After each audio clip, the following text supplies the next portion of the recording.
کہ یہ کیسی بات ہے کہ ظلم ہم پر ہو رہا ہے، زیادتی ہمارے ساتھ ہو رہی ہے، ہمارے پرسنل لا کو چھیڑا جا رہا ہے، ہماری جان، مال، عزت، آبرو، دین، ایمان، ہمارے مدارس، ہمارے اصلی تعلیمی ادارے، ہر چیز پہ اٹیک ہو رہا ہے۔ ممتا بنرجی جب حکومت میں آئی تو مسلمانوں کے وفد نے ان سے ملاقات کی، تو ان کے ایک منسٹر ہیں مسلمان، وہ ان کے ساتھ میں تھے۔ بعد میں ان کو لے کے کہنے لگے کہ بھئی آپ لوگ تو چاہتے تھے بی جے پی اقتدار میں نہ آئے، تو بی جے پی کو پاور سے ہم نے بے دخل کر دیا، ہم لوگ پاور میں آ گئے، اب آپ کیا کرتے؟ یہ ہمارا مسئلہ، وہ ہمارا مسئلہ، آپ کا مسئلہ سب سے بڑا ہم نے حل کر دیا، اب تعلیم اور معیشت اور یہ سب چیزیں لے کر کیوں آ رہے ہیں ہمارے پاس میں؟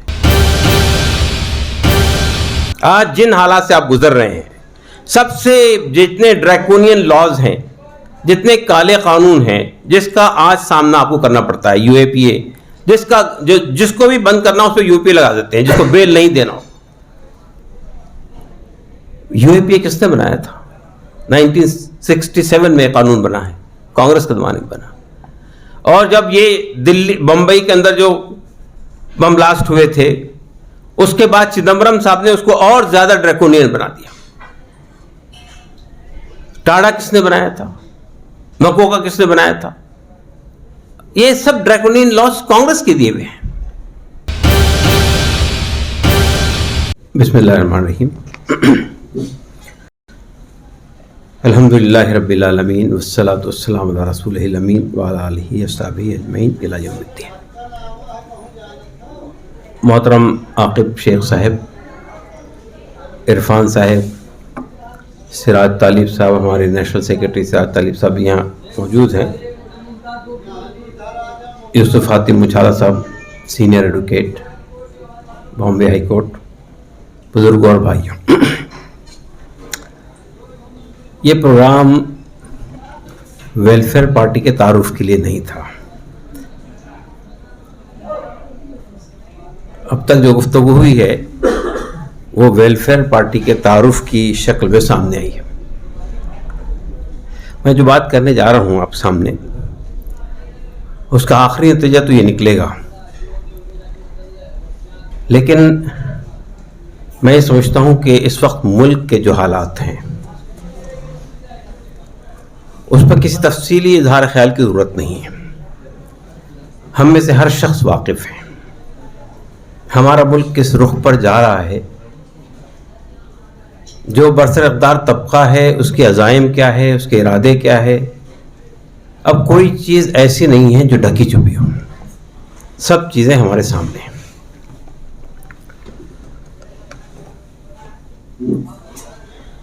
سوال یہ پیدا ہوتا ہے کہ حالات کا رونا رونے سے کیا یہ مسائل حل ہو جائیں گے؟ اصل سوال یہ ہے کہ ان مسائل کے پیدا ہونے میں جس بات پر ہمیں اور آپ کو غور کرنا ہے، اور میری گفتگو کا فوکس ہی یہ ہوگا، ان مسائل کے پیدا ہونے میں، حالات کو یہاں تک آ جانے میں ہمارا یعنی ہندوستانی مسلمانوں کا کیا کنٹریبیوشن ہے۔ یہ بات جب میں کہہ رہا ہوں تو آپ کو بہت اچھمبے کی بات لگے گی کہ یہ کیسی بات ہے کہ ظلم ہم پر ہو رہا ہے، زیادتی ہمارے ساتھ ہو رہی ہے، ہمارے پرسنل لا کو چھیڑا جا رہا ہے، ہماری جان، مال، عزت، آبرو، دین، ایمان، ہمارے مدارس، ہمارے اصلی تعلیمی ادارے، ہر چیز پہ اٹیک ہو رہا ہے، اور پھر آپ یہ کہہ رہے ہیں کہ ان حالات کے لیے بالواسطہ طور پہ ہم ہی ذمہ دار ہیں۔ میں جب یہ بات کہتا ہوں تو میرے سامنے تاریخ کا وہ پورا پس منظر ہوتا ہے۔ ہندوستان میں بعض اوقات لوگ یہ سمجھتے ہیں کہ ہم اقلیت میں ہیں، مائنورٹی میں ہیں، اس لیے ان حالات سے ہم گزر رہے ہیں۔ بعض لوگ یہ سمجھتے ہیں کہ ہم تعلیمی طور پہ پسماندہ ہیں، کمزور ہیں، اس لیے ان حالات سے ہم جوجھ رہے ہیں۔ بعض لوگوں کا یہ خیال ہے کہ معاشی طور پر، اقتصادی طور پر، اکنامکلی ہم لوگ جو ہیں وہ پسماندہ ہے، ہماری حالت خراب ہے، اس لیے ان حالات سے گزر رہے ہیں۔ میں سمجھتا ہوں کہ ان میں سے کوئی بات بھی حقیقت سے قریب نہیں ہے۔ ہندوستان میں 800 سال ہم نے حکومت کی ہے، بڑے فخر سے ہم بتاتے ہیں دنیا میں لیکن کیا ہماری آبادی تعداد اس سے زیادہ تھی جو اس وقت موجود ہے؟ ہم اقلیت میں تھے اس وقت بھی، ہم کمزور تھے اس وقت بھی، اس کے باوجود بھی ہم برسردار تھے، 800 سال تک ہم نے حکومت کی. لیکن آج 20 کروڑ 25 کروڑ جو بھی آپ کلیم کریں، اس کے باوجود بھی آپ پسماندہ ہے. اقتصادی طور پر آپ تعلیمی طور پہ پسماندہ ہیں، آپ سماجی طور پہ پسماندہ ہیں، آپ سیاسی طور پہ پسماندہ ہیں، سیاسی طور پہ بے وزن اور بے وقت. یہ جو سچویشن ہے، اس سچویشن پہ غور کرنا چاہیے. بعض لوگ یہ کہتے ہیں کہ ہم تعلیمی طور پہ اگر بہتر ہو جائیں، ہمارے تعلیمی ادارے بنا دیے جائیں، گاؤں گاؤں اور دیہات دیہات تک ہم اسکول کالجز کھڑے کر دیں تو شاید ہمارے حالات بدل سکتے ہیں. بعض لوگ سمجھتے ہیں کہ مسلمانوں کی معاشی حالت بہتر کر دی جائے تو شاید ہم ان حالات سے جوجھ سکتے ہیں. میں آپ سامنے ایک مثال دینا چاہتا ہوں ہم اپنی تاریخ سے. نبی کریم صلی اللہ علیہ وسلم مکے سے جب مدینہ منتقل ہوئے، کس حالت میں ہوئے آپ جانتے ہیں. جو مائگریشن ہے، جو ہجرت ہے، اس سے ہم میں سے ہر آدمی واقف ہے. مکے میں آپ کا جینا دو بھر کر دیا گیا تھا. اللہ کے رسول صلی اللہ علیہ وسلم اور آپ کے ساتھی حضرت ابوبکر صدیق، جس حالت میں آپ نے وہاں سے ہجرت کی، مدینہ آنے کے بعد لٹے پٹے لوگ جو مکے سے منتقل ہو کر مدینہ آئے تھے، مدینہ آنے کے بعد آپ نے تعلیم پہ فوکس نہیں کیا، پہلی پریورٹی نہیں بنائی، مسلمانوں کی معیشت کو بہتر کرنے کی طرف توجہ نہیں دی. پہلا کام کیا کیا؟ پہلا کام یہ کیا کہ وہاں کا اقتدار حاصل کیا. آپ نے سیاسی بالدستی حاصل کی. آپ جتنے اسٹیپس اٹھا کر دیکھیں اللہ کے رسول کے، مدینہ آنے کے بعد آپ نے مہاجرین اور انصار کے درمیان مواخات کروائی. آپ نے اوس و خزرج کے جو قبیلے تھے ان کو ایک ساتھ جوڑا. آپ نے یہودیوں سے معاہدے کیے اور آپ نے ایک اسٹیٹ پہلے حاصل کی. اور اسٹیٹ حاصل کرنے کے بعد، ایک طاقت حاصل کرنے کے بعد، پھر وہ تمام کام شروع ہوئے. 10 سال، صرف 10 سال، شاید ہندوستان دنیا کی تاریخ میں اتنا بڑا معجزہ آپ پیش نہیں کر سکتے کہ 10 سال میں ایک قوم کی کایا پلٹ گئی. تعلیمی اعتبار سے وہ دنیا کے امام بن گئے، تہذیب و تمدن کے اعتبار سے وہ دنیا کے امام بن گئے، سیاسی اعتبار سے وہ دور، گورننس کا وہ دور، تاریخ آج تک ایسا دور پیش کرنے سے قاصر ہے. کیوں؟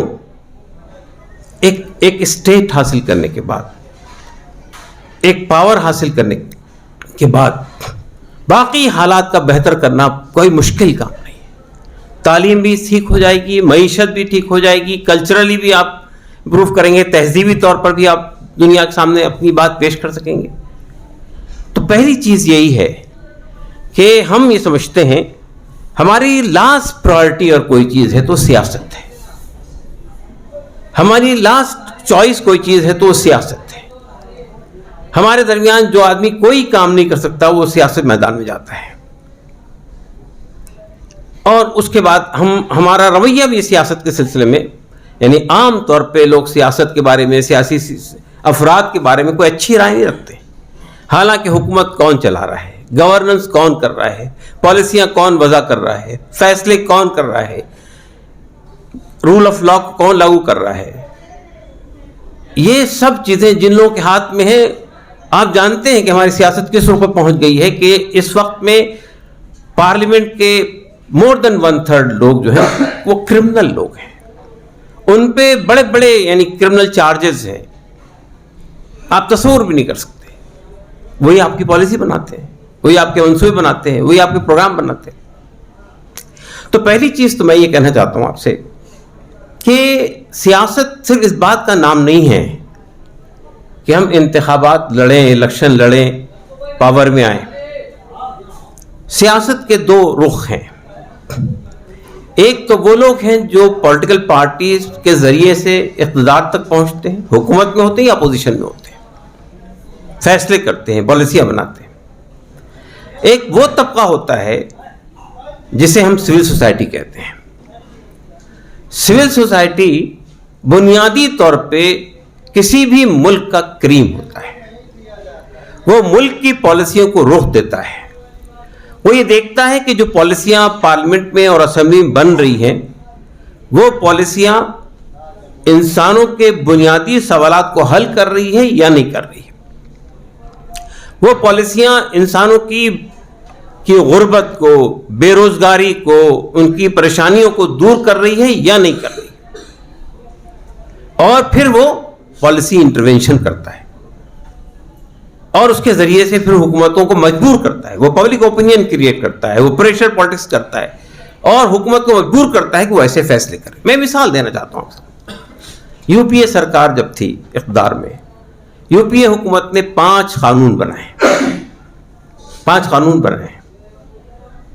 یہ قانون بنائے ضرور حکومت نے تھے، لیکن اس کے لیے پورا ماحول تیار کیا تھا سول سوسائٹی نے. ایک قانون بنا نریگا کا، منریگا جسے ہم کہتے ہیں.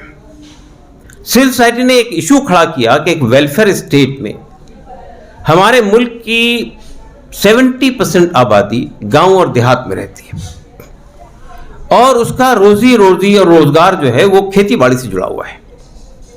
کبھی بارش آ جاتی ہے، سیلاب آ جاتا ہے، سونامی آ جاتی ہے تو کام رک جاتا ہے، وہ بھوکے مرنے لگتے ہیں. یا کبھی سوکھا پڑ جاتا ہے، مہاراشٹر میں اکثر سوکھا پڑتا ہے، کبھی سوکھا پڑ جاتا ہے تب بھی روزگار بند ہو جاتا ہے اور لوگ بھوکے مرنے لگتے ہیں. تو انہوں نے کہا ایک ویلفیئر اسٹیٹ میں یہ اسٹیٹ کی ریسپانسبلٹی ہے کہ وہ بھیک نہ دے، وہ لوگوں کو کام دے، ہاتھ میں کام دے. قانون بنا منریگا کا اور اب 100 دن کا روزگار ان حالات میں منیمم ویجز ایکٹ کے تحت دینے کا فیصلہ کیا گیا. ایک قانون بنا.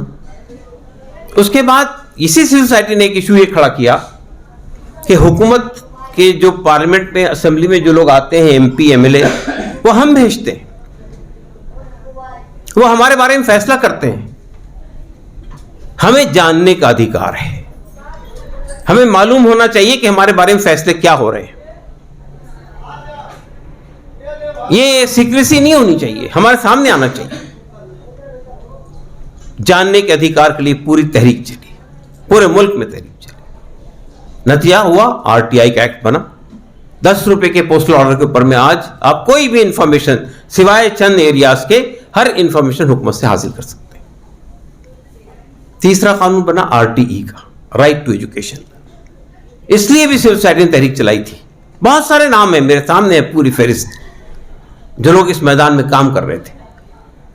انہوں نے کہا کہ ایک ایسے ملک میں 65 سال کے بعد ہماری آبادی کا ایک بڑا طبقہ ایسا ہے جو صرف لکھنا، دستخط کرنا نہیں جانتا ہے، الٹریٹ ہے. تو یہ ریسپانسبلٹی حکومت کی ہے کہ وہ لوگوں کو تعلیم دے. تو آر ٹی ای کا قانون بنا، فری اینڈ کمپلسری ایجوکیشن. 6 سال سے 14 سال تک کے بچے کے لیے فری اینڈ کمپلسری ایجوکیشن اب حکومت کی ذمہ داری ہے. 2009 میں یہ قانون بنا تھا. پھر ایک اور تحریک چلی. آپ جانتے ہیں کہ ہر سال گلوبل ہنگر رپورٹ آتی ہے یونیسیف کی طرف سے. وہ یہ بتاتی ہے کہ دنیا میں کتنے بھوکے ننگے لوگ ہیں. آپ کو حیرت ہوگی کہ دنیا کے 1/3 بھوکے ننگے لوگ بھارت میں رہتے ہیں. آپ اٹھا کر دیکھیے ابھی ریسنٹلی جو آئی ہے، ہم کہاں کھڑے ہیں، کس پادان پہ کھڑے ہیں. بنگلہ دیش سے نیچے ہیں، نیپال سے نیچے ہیں، سری لنکا سے نیچے ہیں. تو یہ تحریک چلی کہ صاحب ہمارے ملک میں آپ جائیں گے. میں نے ایک الیکشن لڑا تھا پارلیمنٹ کا، مرشد آباد میں ایک جگہ ہے بنگال کے اندر، جنگی پور، جہاں سے پورو راشٹرپتی پرناب مکھرجی صاحب وہاں سے الیکٹ ہو کر آئے تھے پارلیمنٹ.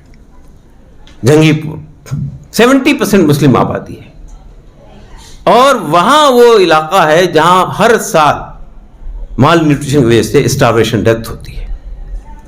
لوگ ایک وقت کھانا کھاتے ہیں، ایک وقت میں بھوکے رہتے ہیں. میں نے وہاں ایسے لوگوں کو دیکھا ہے جو چاول کے ساتھ نمک سے کا پانی ڈال کے کھا لیتے ہیں، دال بھی نہیں ان کو ملتی ہے. 12 سال کی عمر کے بچے سب ننگ دھڑنگ رہتے ہیں، کپڑے نہیں ہیں پہننے کے لیے. تو ہمارے ملک میں ایک تحریک چلی اور وہ تحریک یہ تھی کہ صاحب ایک ویلفیئر اسٹیٹ میں آپ اگر کھانا نہیں دے سکتے تو کم سے کم کم ریٹ کے اوپر میں ہے, بہت کم دام کے اوپر میں ان کو اناج فراہم کیجیے. تو فوڈ سیکورٹی ایکٹ بنا. فوڈ سیکورٹی ایکٹ میں یہ کہا گیا کہ جو بی پی ایل لیول کے لوگ ہیں ان کو راشن کی دکانوں سے 2 روپے کلو چاول اور 2 روپے کلو آٹا ملے گا. اور آخری قانون جو بنایا گیا تھا وہ یہ تھا کہ ایک تحریک چلی تھی کہ ہمارے ملک میں اتنا کرپشن ہو رہا ہے, ریسورسز کو اتنا کا گھال میل ہو رہا ہے, تو کوئی امبڈسمین ہونا چاہیے جو چیک کرے حکومت کے تمام چیزوں کو. لوک پال کی تحریک چلی. آپ جانتے ہیں کہ ہمارے انا ہزارے صاحب بھی اس کے اندر بہت روح رواں تھے. دلی کے اندر تحریک چلی, لوک پال کا قانون بنا. لوک پال قانون کا بی جے پی نے کیا حاصل کیا یہ آپ کو معلوم ہے, میں اس میں نہیں جا رہا ہوں. میں نے یہ جو مثال آپ سامنے پیش کی ہے 5 قوانین کی, یہ 5 قوانین حکومت نے بنائے تھے انسانوں کی بنیادی ضرورت کو پورا کرنے کے لیے. چاہے نریگا کا قانون ہو, چاہے آر ٹی ای کا قانون ہو, چاہے فوڈ سیکورٹی ایکٹ ہو یا آر ٹی آئی ہو, عام آدمی کے بھلے کے لیے بنے گا. آپ اس پوری تحریک کو اٹھا کر دیکھیے, سول سوسائٹی کے اندر جن لوگوں کے نام ہیں ان کو اٹھا کر دیکھیے. انا ہزارے, ارونا رائے, میدھا پاٹکر, نکھل دے, اب ایسی ایک لمبی فہرست ہے, انیل سدگوپال. آپ پوری فہرست میں سے ایک مسلمان نام نکال کے دکھا دیجیے, ایک مسلمان کا نام نکال کے دکھا دیجیے. انسانی سماج جن مسائل سے جوجھ رہا ہے یہ ہمارے مسائل نہیں ہے کیا؟ یہ جو سچویشن ہے, جو گاؤں اور دیہات میں جو ان کو روزگار کی وجہ سے بھوکے مر رہے ہیں, کیا وہ ہمارے لوگ نہیں ہیں کیا؟ تعلیم کے اعتبار سے پسماندگی کا شکار ہمارے لوگ نہیں ہیں کیا؟ میں نے تو مثال دی آپ کو مرشد آباد کی کہ جہاں مال نیوٹریشن کی وجہ سے کتنے لوگ مر جاتے ہیں. تو اس تحریک میں ہمارا پارٹیسپیشن کیوں نہیں ہے؟ نبی کریم صلی اللہ علیہ وسلم کی ایک حدیث ہے جس میں آپ نے کہا خیر الناس من ينفع الناس, تم میں سب سے بہتر وہ ہے جو انسانوں کے لیے نفع بخش ہو. جب آپ نے انسانوں کے لیے نفع بخش ہونا چھوڑ دیا تو آپ کے لیے حالات پیدا ہو گئے. غربت کو ختم کرنے کے لیے, بے روزگاری کو ختم کرنے کے لیے, ناانصافی سے لڑنے کے لیے, ظلم کے خلاف کھڑا ہونے کے لیے ہم کیوں نہیں میدان میں آتے؟ آپ جانتے ہیں کہ چند سال پہلے دلی میں ایک گینگ ریپ ہوا تھا, نربھیا کا واقعہ پورے ملک میں مشہور ہوا. دلی کی سڑکوں پر آپ اس زمانے میں اگر آپ دیکھتے, آ کر منموہن سنگھ کی سرکار تھی, اس زمانے میں اگر آپ دیکھتے دلی کے اندر تو انڈیا گیٹ کے اوپر میں پوری دلی یونیورسٹی کے لڑکے, جے این یو کے لڑکے, کالج کے لڑکے, ہر شہری, ایسا لگتا تھا کہ پورا دلی وہاں امڑ آیا. مسلمانوں کو تلاش کیجیے اس میں. اس کے بعد ایک جسٹس ورما کمیٹی بنی اور یہ کہا گیا کہ کوئی ایسا قانون وضع کیا جائے, کچھ ایسے فیصلے کیے جائیں, کچھ ایسے ریکمنڈیشنز لائے جائیں جس کے ذریعے سے ان مسائل کو حل کیا جا سکے. جسٹس ورما کمیشن نے ایک پبلک سے مانگا مشورہ کہ آپ کے ذہن میں کوئی مشورہ ہو, کوئی سنستھا, کوئی آرگنائزیشن, ایون انڈیویجولس, آپ بڑھ کے فیصلہ دیجیے. سوائے ایک جماعت کے مسلمانوں تک سے کوئی مشورہ نہیں دیا گیا. عورت کی عفت و عصمت کے سلسلے میں اسلام نے کیا تعلیم دی ہے؟ نبی کریم صلی اللہ علیہ وسلم کی ایک حدیث ہے, آپ نے کہا تھا ایک بات کہ ایک ایسا نظام ہم قائم کرنا چاہتے ہیں کہ ایک عورت سنا سے حضر موت تک سونا اچھالتی ہوئی جائے گی اور اللہ کے علاوہ اس کو کسی کا ڈر نہیں ہوگا. میں جو بات کہنا چاہ رہا ہوں وہ سمجھنے کی کوشش کیجیے. آپ انسانی سماج دلت ہے, آدیواسی ہے, کس ظلم سے, کس حالات سے وہ گزر رہے ہیں ہم اندازہ نہیں لگا سکتے. ہمیں صرف اپنے حالات کا علم ہوتا ہے, ہمارے ساتھ یہ ہو رہا ہے, ہمارے ساتھ زیادتی ہو رہی ہے, فلاں ہو رہا ہے, فلاں ہو رہا ہے, لیکن انسانی سماج جن حالات سے گزر رہا ہے اس درد کو ہم محسوس نہیں کرتے.